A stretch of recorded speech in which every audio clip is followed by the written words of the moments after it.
श्री कृष्ण ने अर्जुन को समझाया, अहंकार से बचना चाहिए, कभी भी दूसरों को कमजोर न समझे।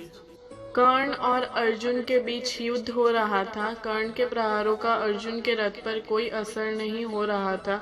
यह देखकर अर्जुन को लगा कि कर्ण के बाणों में शक्ति नहीं है।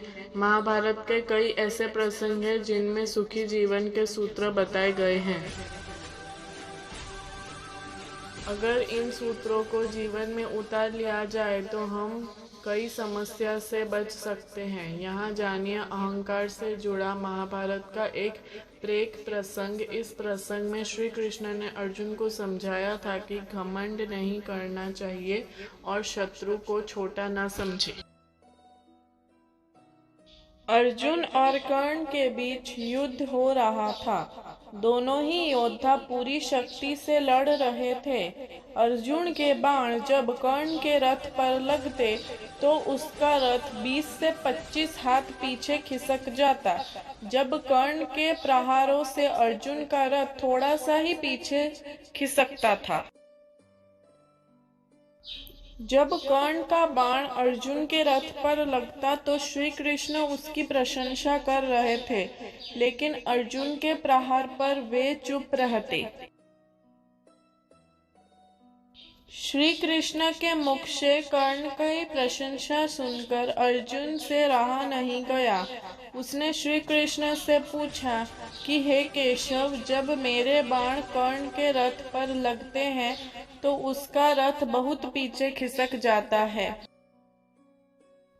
जबकि उसके बाणों से मेरे रथ थोड़ा सा ही खिसकता है।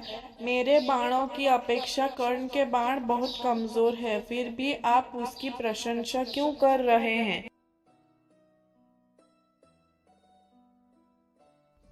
श्री कृष्ण ने जवाब दिया कि तुम्हारे रथ पर मैं स्वयं बैठा हूँ। ऊपर ध्वजा पर हनुमान जी विराजते हैं। रथ के पहियों को स्वयं शेषनाग ने पकड़ रखा है। इन सब के बावजूद कर्ण के प्रहार से ये रथ थोड़ा सा भी पीछे खिसक रहा है, तो इसका मतलब यह ही है कि उसके बाण कमजोर नहीं हैं।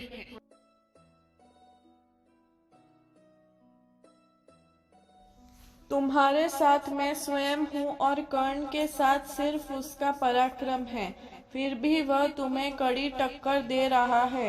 इसका मतलब यही है कि कर्ण बिल्कुल भी कमजोर नहीं है। ये बातें सुनकर अर्जुन का घमंड टूट गया। कभी कभी ज्यादा मेहनत करनी पड़ती है, ऐसी स्थिति में निराश नहीं होना चाहिए।